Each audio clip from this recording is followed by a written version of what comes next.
Our next story also comes out of one of downtown St. Louis's orphan homes, a remnant of a former residential area. The Campbell House is also a museum, but unlike the Fields, the Campbell descendants stayed in St. Louis and lived in the house for a really long time, watching their quiet suburban street be transformed into a bustling urban center. Well, as Patrick Murphy shows us, you can actually watch that happen by flipping through the pages of the family album. This is about as close to time travel as you can come. It looks virtually the same as it did in 1885. Freezing the shadows.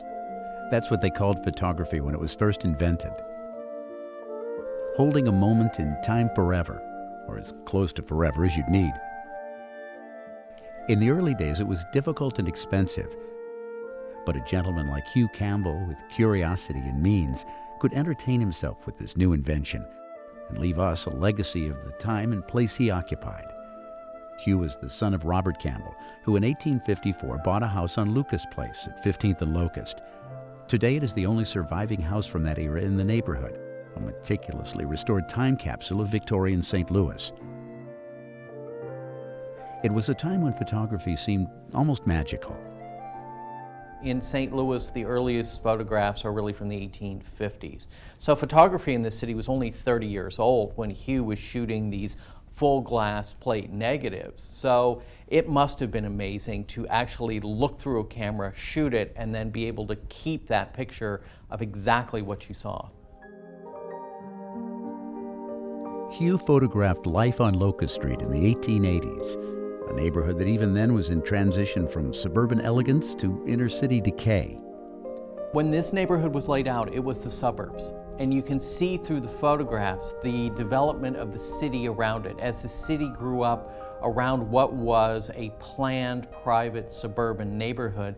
By the 1880s, is already in the middle of the city. And you can see that change through the photographs. In the house are about 1,000 19th century photographs of the neighborhood, the house, and that tradition continued in this house really up through Hugh's death in 1931. The servants were given brownie cameras and shot pictures out in the yard. There's just a whole long tradition of looking at this house through photographs. Well, I notice on the interior pictures, you don't see the Sunday paper lying around or a cup of coffee or an ashtray. Right, but also there are no photographs of any of the servants' spaces. He only shot pictures of the fancy rooms in the house. But they're a very interesting look at kind of that aesthetic going on in the house, with every horizontal surface covered with everything you can imagine. There's Oriental porcelain, there are French boxes, there are lamps, there are pieces of sculpture. So he's using photography as a way of showing us his life. It's showing us his life in a very controlled way, so that it looks better in the photographs than it probably looked in real life. But some of the photos tell more about daily life in the Campbell house than he probably intended.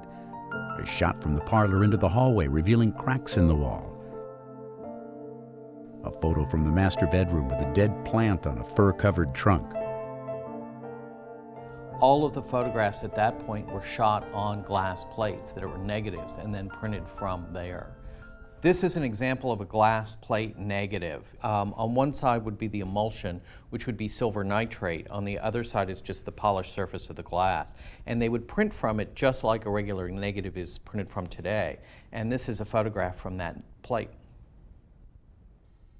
As a man of wealth, he traveled extensively, collecting the work of other photographers from around the world.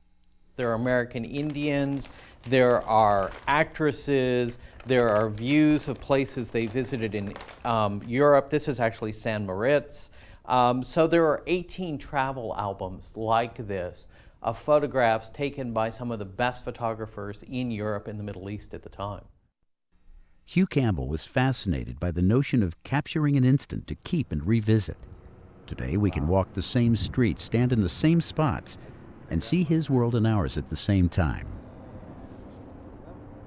Hugh would have had his camera about right where we're standing, shooting up what was Lucas Place, which is now Locust, and you can see what were the big houses across the street, which have now been torn down and replaced with large warehouses and office buildings. that have now been turned into lofts. But this is the view in 1885. 85, basically looking exactly the same direction. Probably a little quieter back then. Absolutely. It would have been in gravel street and only horses and wagons. Hugh was known to give his friends cameras as gifts, and some of their photos are still in the house. This one was taken in front of the Campbell House facing east. We know it was shot in the mid-1920s because at the end of the block, construction has begun on the Shell building.